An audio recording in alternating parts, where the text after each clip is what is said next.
नमस्कार, बहुत स्वागत है आपका। देखिए, महाकुंभ जिस पर महामंथन भारत एक्सप्रेस का आज देखने को मिलेगा। आपसे कुछ ही देर बाद हमारा ये कार्यक्रम शुरू होने वाला है और बेहद खास ये कार्यक्रम होने वाला है। देखिए, ये कार्यक्रम इस लिहाज से भी बेहद खास है। बिल्कुल, देखिए ये कार्यक्रम इसलिए भी बेहद खास है क्योंकि ये कार्यक्रम जहां पर भव्य महाकुंभ पर हम मंथन करेंगे, दिव्य महाकुंभ पर मंथन करेंगे। अलौकिक होने वाला है ये महाकुंभ और क्या कुछ खास रहने वाला है, इस पर लगातार आपसे कुछ ही देर बाद हमारी खास पेशकश शुरू होगी। देखिए, मंच तैयार है, तमाम श्रोता यहां पर मौजूद हैं। अतिथि होंगे उत्तर प्रदेश के दोनों उप मुख्यमंत्री ब्रजेश पाठक और साथ ही साथ केशव प्रसाद मौर्य। लेकिन किस तरह से प्रयागराज महाकुंभ सबसे अलग होने वाला है, इस पर लगातार हम चर्चा करेंगे। लेकिन सबसे पहले हम शुरुआत करेंगे। हमारे सीएमडी यहां पर मौजूद हैं। सर, मैं आपको थोड़ा तकलीफ देना चाहूंगी। एक पत्रकार की दृष्टि से प्रयागराज का महाकुंभ किस तरह से अलग हो जाता है, किस तरह से विशेष देखने को मिल रहा है, शुरुआत मैं चाहूंगी कि आप करें। देखिए, होता यह है कि मैं तो प्रधानमंत्री जी से निवेदन करने वाला हूं कि जब कोई ओलंपिक की मेजबानी होती है तो करीब करीब किसी भी देश में 1 करोड़ सवा करोड़ तक लोग आते हैं और मुझे लगता है कि इस महाकुंभ में करीब 40 से 50 करोड़ लोगों के आने का अनुमान है और उत्तर प्रदेश सरकार ने 100 करोड़ लोगों की व्यवस्था की हुई है। तो मुझे लगता है कि भारत किसी भी आयोजन को होस्ट का व्यवस्था कर सकती है। तो मुझे लगता है जब भारत देश किसी की मेजबानी करेगा तो बड़ा कमाल का होगा। लेकिन बात कुंभ की हो रही है तो ये इसको कह सकते हैं कि भूतो न भविष्यति। पूरी दुनिया में ऐसा आयोजन या भारत के किसी कोने में, इलाहाबाद को छोड़ करके, यहाँ तक कि हरिद्वार में भी होता है, लेकिन हरिद्वार में भी ये स्केल कभी नहीं रहा। तो इस बार का जो कुंभ है वो बहुत विशेष है। ग्रहों नक्षत्रों के योग के हिसाब से 144 साल बाद ऐसा संयोग आया है कि ये कुंभ हो रहा है और सभी भारतवासी के लिए और हम सभी उत्तर प्रदेश वासियों के लिए बड़ा गौरव का पल है कि इस प्रयागराज नगरी को इतने लोगों को मेजबानी करने का मौका मिल रहा है। और यहाँ पे इस बार बड़ी जबरदस्त व्यवस्थाएं भी की गई हैं। जैसा कि मैं अपने साथियों से सुन रहा था तो सरकार ने इस बार बहुत ही ज्यादा बजट और बहुत ही ज्यादा व्यवस्था इस कुंभ को सफल बनाने के लिए की। सर, बहुत सारी टेक्नोलॉजीज का इस्तेमाल हो रहा है, एआई तकनीक का इस्तेमाल हो रहा है, इस पर आप क्या कहेंगे? देखिए, टेक्नोलॉजी जो है इस समय हमेशा हमारे यहाँ कई बार जो है अध्यात्म और विज्ञान और तमाम चीजों को अलग अलग बांट के देखा गया है। अगर हम विज्ञान पे भरोसा नहीं कर सकते तो फिर परमात्मा पे भी हमारे भरोसे का मूल्य 2 कौड़ी रह जाएगा, क्योंकि विज्ञान परमात्मा का ही निकला हुआ एक सिरा है। तो टेक्नोलॉजी का इस्तेमाल होना लाजमी है, क्योंकि अगर टेक्नोलॉजी का इस्तेमाल हम नहीं करेंगे तो हम किसी बीमार का इलाज कैसे कर पाएंगे, हम किसी को सही वक्त पर सही जगह पर कैसे पहुंचा पाएंगे। और आज के डेट में आर्टिफिशियल इंटेलिजेंस ने आदमी की ही बनाई मशीन है, लेकिन आदमी से बेहतर काम कर रही है। अभी मैंने अपने एक लेक्चर में बोला था कि ली सिडोल चेस के वर्ल्ड चैंपियन रहे हैं, लेकिन एआई ने उनको पलक झपकते हरा दिया। तो ये पूछा गया कि भाई आर्टिफिशियल इंटेलिजेंस ने इतना जल्दी कैसे हरा दिया वर्ल्ड के चेस चैंपियन को। तो एआई ने खुद जवाब दिया कि उन्होंने बचपन में जब चेस खेलना शुरू किया था तो इनकी जितनी डिजिटल फुटप्रिंट थी उसका मैंने अध्ययन किया। अध्ययन करने के बाद मैंने देखा कि जिस एल्गोरिदम से ये खेलते हैं, मैंने अपने एल्गोरिदम की स्पीड को बढ़ा दी और इनको हरा दिया।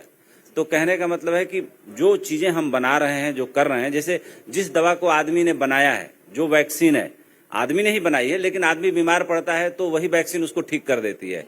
तो विज्ञान और अध्यात्म और धर्म और परमात्मा सब एक दूसरे के पूरक हैं, कुछ भी अलग अलग नहीं है। हमारे यहाँ थोड़े समय के लिए भटकाव हो गया कि लोग अलग अलग करके देखने लगे, उसका बहुत नुकसान हुआ अलग अलग देखने से। आज जिस टेक्नोलॉजी के लिए हम पश्चिम की तरफ जाते हैं और उनसे टेक्नोलॉजी उधार लेके आते हैं, तो वो सारी चीजें हमारे यहाँ थी पहले, हमारे यहाँ परंपरा थी देखने की, लेकिन हमने उस परंपरा को गंवा दिया। एक अच्छी कहानी मुझे याद आ रही है, आपने सवाल पूछा है कि एक बूढ़ी औरत थी, देर रात लगी जोर जोर से चिल्लाने कि मुझे बचाओ, मेरे घर में आग लगी है, मुझे बचाओ, मेरे घर में आग लगी है। तो सब लोग पहुंचे, देखे आग तो कहीं थी नहीं। तो उन्होंने कहा, अरे अम्मा तुम पागल हो गई हो, सबको सारी रात जगा दिया। तो बहुत जोर जोर से हंसने लगी, बोली कि आग तुम लोगों के अंदर भी लगी है लेकिन तुम लोगों को दिख नहीं रही है। तो उसने लोगों ने पूछा किस तरह की आग? बोला कि भाई धन पाने की चाह, पद पाने की चाह, परिवार के झगड़े मिटाने की चाह, अपने मन के अंदर की तमाम इच्छाओं को पाने की आग, सब तरफ से आग लगी हुई है, तुम लोगों को दिखती नहीं है लेकिन हम लोगों को लगता है जो लोग बुझाने गए थे आग, वो विज्ञान की बाल्टियां लेके गए थे। तो उस कुछ आग को बुझाने के लिए अध्यात्म की बाल्टियां चाहिए। जैसे कहते हैं कि कुंभ में नहाने से आपके अंदर एक नई चेतना आती है। ये पाप उप धुल जाते हैं, मैं इस बात को नहीं मानता। क्यों नहीं मानता? कि पाप तो मन करता है, धुलता तो शरीर है। तो शरीर धुलने से मन नहीं धुलता, लेकिन इसका एक आध्यात्मिक वैल्यू है। आध्यात्मिक वैल्यू क्या है? जैसा मैं समझता हूं, कहा जाता है कि पूरे वर्ल्ड की नदियों की तुलना में गंगा का पानी सबसे पवित्र है। तो सवाल उठता है कि गंगा का पानी पवित्र क्यों है? तो बताने वाले लोगों ने शोध करके बताया कि गंगा वो नदी है जो गंगोत्री से लेकर के बंगाल की खाड़ी तक, इस पूरी जो धारा है, यहाँ किनारे बैठ करके करोड़ों अरबों ऋषियों ने तप किया। और पानी एक ऐसी चीज है कि जब उसके सामने, उदाहरण के लिए कटोरे में पानी रखा जाए, इस कमरे में हम सब लोग चिल्ला दें तो पानी के अंदर तरंगे पैदा हो जाती हैं। तो जिस पाक साफ मन से ऋषि मुनियों ने समाज के कल्याण के लिए, इस पृथ्वी के कल्याण के लिए तप जप किया, उस तप जप का असर उस पानी पर भी पड़ा और उस पानी की गुणवत्ता बदलती गई, बदलती गई, बदलती गई। और गंगा के पानी की तुलना, उसकी जो समांतरता जो है अमृत से की गई और वो अमृत जैसा उसके अंदर गुण पैदा हो गया। तो गंगा के पानी के इस महात्म्य को समझने के लिए जो महाकुंभ का आयोजन होता है, वो सबसे बड़ा आयोजन होता है। और उसी गरिमा और महिमा को समझाने के लिए, दुनिया को बताने के लिए, गंगा की महत्ता को बताने के लिए, और ये जो संगम है जहाँ पे 3 नदियां मिलती हैं, गंगा, यमुना, सरस्वती, तो वो जो संगम का पानी है वो अमृत तुल्य होता है। इसी अमृत में स्नान करने के लिए इस महाकुंभ का आयोजन होता है। बिल्कुल। और उपेंद्र राय जी, मैं एक और सवाल आपसे करना चाहूंगी, क्योंकि देखिए सनातन धर्म का संरक्षण एक बहुत महत्वपूर्ण मुद्दा हो गया है। सनातन धर्म के संरक्षण के लिए इस तरह के आयोजन को कैसे देखते हैं आप? देखिए, सनातन धर्म का कोई आदि है न अंत है। फिर भी मैं जो इतिहासकारों के मत के हिसाब से मानता हूं कि जो सनातन धर्म है करीब 11,000 साल पुराना है। सनातन की तुलना में अगर ईसाई धर्म देखें वो 2,500 साल पुराना है, बौद्ध धर्म देखें 3-3.5 हजार साल पुराना है, जैन धर्म भी लगभग इतना ही पुराना है, इस्लाम धर्म 1400 साल पुराना है। और पूरे दुनिया में करीब करीब 3 लाख धर्म हैं छोटे बड़े मिला के, उसके और ज्यादा उपधर्म हैं। तो धर्मों की संख्या और समुदायों की संख्या इतनी ज्यादा है कि इनको समझना बड़ा मुश्किल है। लेकिन सनातन धर्म की जो लंबाई और गहराई है वो अन्य धर्मों से बहुत ऊपर है। बाकी सारे धर्म स्वर्ग और नरक की सीढ़ी तक आके फंस जाते हैं। हमारा सनातन धर्म है जो इकलौता मोक्ष की बात करता है। ये बात सबको नोट करनी चाहिए कि पूरे दुनिया के 3 लाख छोटे बड़े धर्मों में एक सनातन है जो मोक्ष की बात करता है। मोक्ष का मतलब कि जन्म, मृत्यु और इच्छा अनिच्छा के पार निकल जाना। जो देवताओं ने भी ब्रह्मा विष्णु महेश से प्रार्थना की है कि हे प्रभु मुझे मोक्ष प्रदान करें, यानी देवताओं को भी मोक्ष मिलना बड़ा मुश्किल है। पृथ्वी पर जीते जी मोक्ष पाने वाले उंगलियों पे गिने हुए लोग हैं। वो मीरा हो, कबीर हो, रैदास हो, भगवान श्री कृष्ण हो, राम हो, इस तरह के जो संतों की हमारी परंपरा है, सप्त ऋषि हैं, उसके अलावा अन्य जो ऋषि महर्षि हैं उनका नाम हम इसमें गिन सकते हैं। लेकिन जो बाकी धर्म है उन धर्मों को समय की उतनी लंबाई और गहराई नहीं मिली, इसलिए वो धर्म यहाँ तक आके फंस गए। लेकिन महावीर और बुद्ध मोक्ष की बात करते हैं क्योंकि वो इसी भारत भूमि पर पैदा हुए और उनको सनातन के 7,500 साल लंबे अनुभव को यहाँ पे जीने का मौका मिला। वो अनुभव उनको विरासत में मिल गया। इसलिए सिर्फ पृथ्वी पर 2 और धर्म मोक्ष की बात करते हैं, वो हमारे भारत भूमि पर भी उपजे हुए धर्म है। और एक बात मैं पूरी दुनिया के सामने कहना चाहता हूं कि मंसूर को, फरीद को फांसी दे दी इस्लाम में, ईसा मसीह को जो है सूली लटका दिया, सुकरात को जहर का प्याला दे दिया, लेकिन हिंदू धर्म से ज्यादा उदार धर्म इस पृथ्वी पर कोई नहीं है। हमने अपने पूर्वजों को, हमने अपने ऋषि मुनियों को सूली नहीं चढ़ाई, हमने उन्हें जहर नहीं दिया, हमने उन्हें देश निकाला नहीं किया। हम भले थोड़े नाराज रहे लेकिन उनका आदर किया, समादर किया। ये बहुत ही महत्वपूर्ण बातें हमारे सीएमडी उपेंद्र राय जी ने हम तक पहुंचाई है, क्योंकि देखिए भारत एक्सप्रेस महा कवरेज कर रहा है, महाकुंभ महात्म पर महामंथन कर रहा है। देखिए श्रोताओं का यहाँ पर जमावड़ा लगा हुआ है, इन श्रोताओं से भी जरा बात कर लेते हैं किस तरह से कुंभ के आयोजन को ये देखते हैं और किस तरह से भारत एक्सप्रेस की टीम जब इनके पास पहुंची तो महाकुंभ को की सुरक्षा व्यवस्था कैसी देखते हैं, क्योंकि प्रयाग नगरी जो है वो पूरी तरह से दुल्हन की तरह सज गई है। क्या कुछ खास आप देख रहे हैं प्रयाग नगरी में जब कुंभ का आयोजन हो रहा है? महाकुंभ बस कुछ ही दिनों बाद जो है 13 तारीख से शुरू होने वाला है। देखिए, यहाँ महाकुंभ का आयोजन किया गया है। आपके भारत एक्सप्रेसवे के माध्यम से हम बताना चाहते हैं, महाकुंभ महामंथन यहाँ पे बैठा गया है भारत एक्सप्रेसवे। महाकुंभ का जो मतलब यहाँ पे आपके एमएसडी साहब ने बताया हुआ है कि ये सनातनियों का मतलब परंपरा शुरू से चला रहा है। ये एक महाकुंभ का एक ऐसा संयोग बना है जो कि 144 वर्षों बाद यहाँ पे लगा हुआ है, ऐसा जो कि प्रयागराज में है। तो इसके वजह से ज्यादा और महत्वपूर्ण हो जाता है, क्योंकि यहाँ पे 40 करोड़ जनसंख्याओं का एक देखेंगे कि पूरा डेवलप यहाँ किया गया है माननीय योगी जी के माध्यम से। इसको ध्यान में रखते हुए, यहाँ की सारी सुरक्षा व्यवस्था को ध्यान में रखते हुए सारी चीजों को मतलब 13 तारीख तक पूर्ण कर लिया गया है। बिल्कुल। और युवा पीढ़ी महाकुंभ को कैसे देखती है ये भी हम जानेंगे। कुछ महिलाएं भी हमारे साथ मौजूद हैं, उनसे भी जरा बातचीत कर लेते हैं। किस तरह से आयोजन हो रहा है महाकुंभ का और कितनी बदली है प्रयागराज नगरी, और महाकुंभ स्थल पर जब आप जाती हैं कैसा महसूस होता है?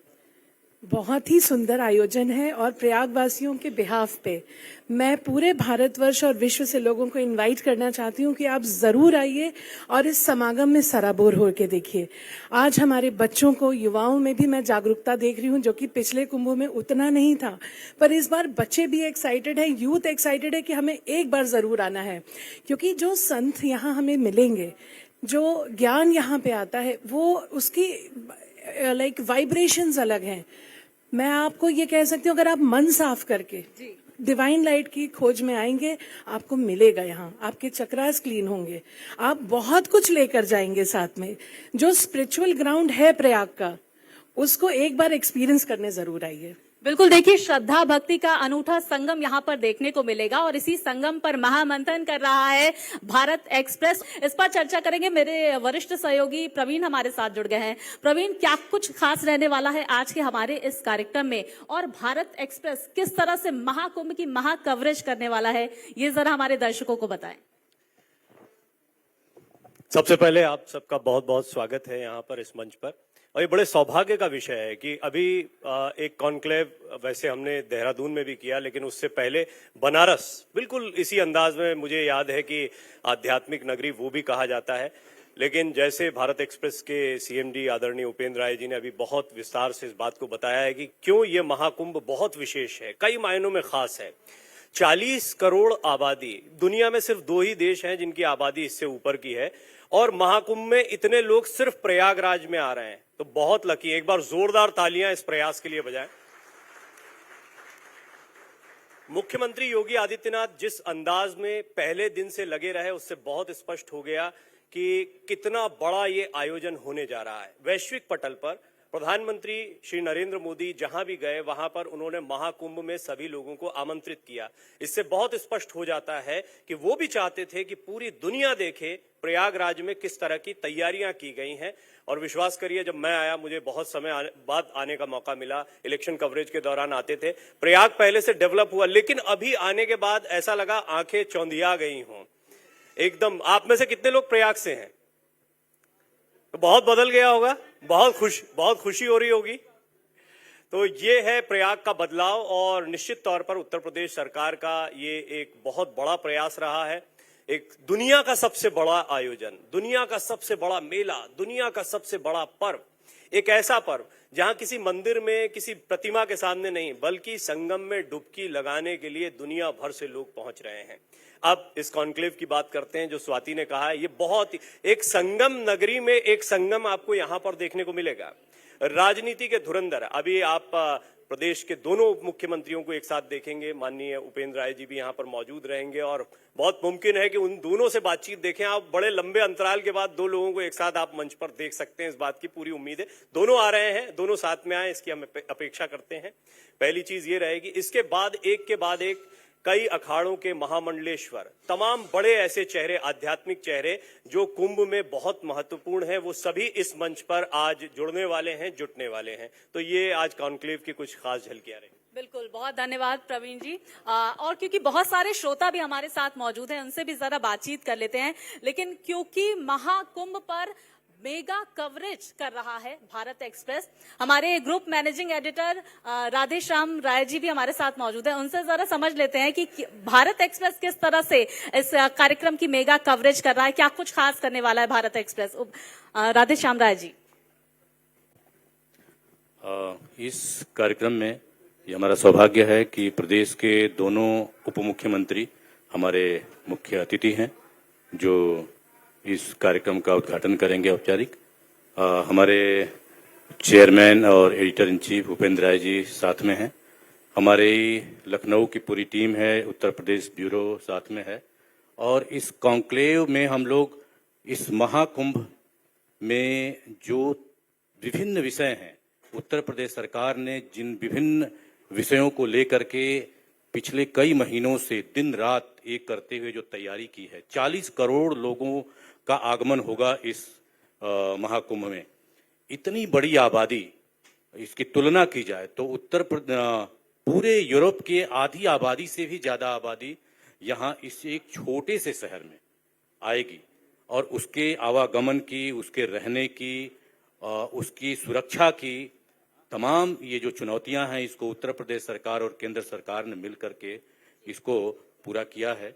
और ये सचमुच एक बहुत ही एक किसी भी विदेशी व्यक्ति के लिए अचंभित करने वाली बात है कि इस छोटे से शहर में एक मात्र हिंदुस्तान के एक राज्य की मशीनरी मिलकर के इतना बड़ा आयोजन कर रही है।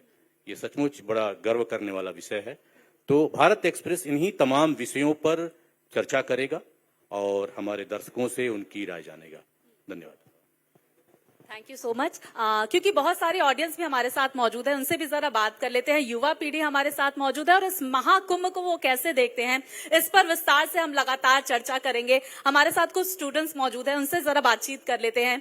कितनी बदली प्रयागराज नगरी, संगम नगरी का क्या कुछ इस वक्त सूरत हाल देखने को मिल रहा है। महाकुंभ की तैयारियों को आप कैसे देख रहे हैं? जी, पहले तो बहुत बहुत धन्यवाद आपको। मैं के.एम. पांडे, पूर्व छात्र नेता, इलाहाबाद विश्वविद्यालय, वर्तमान अधिवक्ता जन उच्च न्यायालय। मैं आपको बताना चाहूंगा, यह बहुत ही बड़े संयोग की बात है कि हमारे प्रयागराज में एक बहुत ही भव्य आयोजन हो रहा है। जो लोग बताते हैं महाकुंभ होता है 12 वर्षों पे होता है, लेकिन एक ऐसा संयोग है जो 144 वर्षों का यह संयोग बना हुआ है। और इलाहाबाद के विकास के नजरिए से अगर देखा जाए तो इलाहाबाद विकास का जो परसेंटेज 10% हुआ करता था अदर विगत वर्षों पहले, वह इस समय लगभग 70% के पार हो चुका है, जिसकी लगातार अभी प्रिपरेशन जारी है। और हमारे मुख्यमंत्री आदरणीय योगी आदित्यनाथ जी को मैं धन्यवाद देना चाहूंगा। वह लगातार अपनी निगरानी में, अपनी कमेटी की निगरानी में इस चीज को देख रहे हैं और अपनी मौजूदगी में। बिल्कुल बिल्कुल। देखिए, महाकुंभ का भव्य आयोजन योगी सरकार की एक बड़ी उपलब्धि। 13 जनवरी का इंतजार हर श्रद्धालु को है और यही वजह की देखिए ट्रेनें हम देख रहे हैं खचाखच भरी हुई है, लेकिन व्यवस्थाओं में किसी तरह की कमी नहीं है। सुरक्षा व्यवस्था के मद्देनजर आप क्या कहना चाहेंगे, क्या तैयारियां महाकुंभ में, क्योंकि आप महाकुंभ संगम क्षेत्र में गए होंगे, वहां पर क्या नजारा देखने को मिल रहा है? पहले तो मैं बहुत धन्यवाद कहूंगा आपका। और मैं शिवम शुक्ला, इलाहाबाद विश्वविद्यालय छात्र संघ। और ये जो आपने प्रश्न किया है कि महाकुंभ में सुरक्षा के दृष्टिकोण से क्या तैयारियां हो रही हैं, तो मैं कहना चाहूंगा कि पूरे प्रदेश की जितने भी फोर्स है, जनपद है, इस समय प्रयागराज में तैनात है। और यहाँ के एसपी से लेकर हर पुलिसकर्मी और सुरक्षाकर्मी अपने ड्यूटी को बराबर कर रहे हैं और क्या कहते हैं, पूरी सुरक्षा हम लोग को प्रदान हो रही है। बिल्कुल, देखिए सुरक्षा के मद्देनजर तमाम इंतजामात यहाँ पर किए जा रहे हैं और बहुत सारे लोग भी हमारे साथ मौजूद हैं, उनसे भी और बातचीत कर लेते हैं। क्या कुछ खास संगम नगरी में देख रहे हैं आप और क्या आयोजन, इधर भी आ जाइए आप। आपको बहुत सारी टेक्नोलॉजी का भी इस्तेमाल हो रहा है, कैसे देख रहे हैं इसे आप आज की युवा पीढ़ी? मैम, टेक्नोलॉजी के जिस हिसाब से इसमें प्रयोग हो रहा है कि हम देख रहे हैं कि जो हमारे युवा हैं, हमको नया सीख मिल रहा है कि आप सावधानी से जाएं, और अगर नहीं भी हैं तो आपके पास इतनी सुरक्षा आपको मिल रही है कि आप डरिए मत, एकदम आराम से जाइए, स्नान करिए और चले आइए। और उसके बाद हम युवाओं को इतना सनातनी को पास से देखने का मौका मिल रहा है, हम लोग की सौभाग्य की बात है। और धन्यवाद देना चाहते हैं मुख्यमंत्री जी का, जो हम लोग इस पावन अवसर में मतलब हमको महाकुंभ देखने के मौका मिला। बिल्कुल, देखिए संगम नगरी की पावन धरा तैयार है, इंतजार है 13 जनवरी का, जब इस महाकुंभ का भव्य आयोजन होगा। लेकिन देखिए लगातार हम इस बात का जिक्र कर रहे हैं, बेहद खूबसूरत प्रयागराज नगरी नजर आ रही है और इस पर लगातार हम महाकुंभ पर महामंथन कर रहे हैं।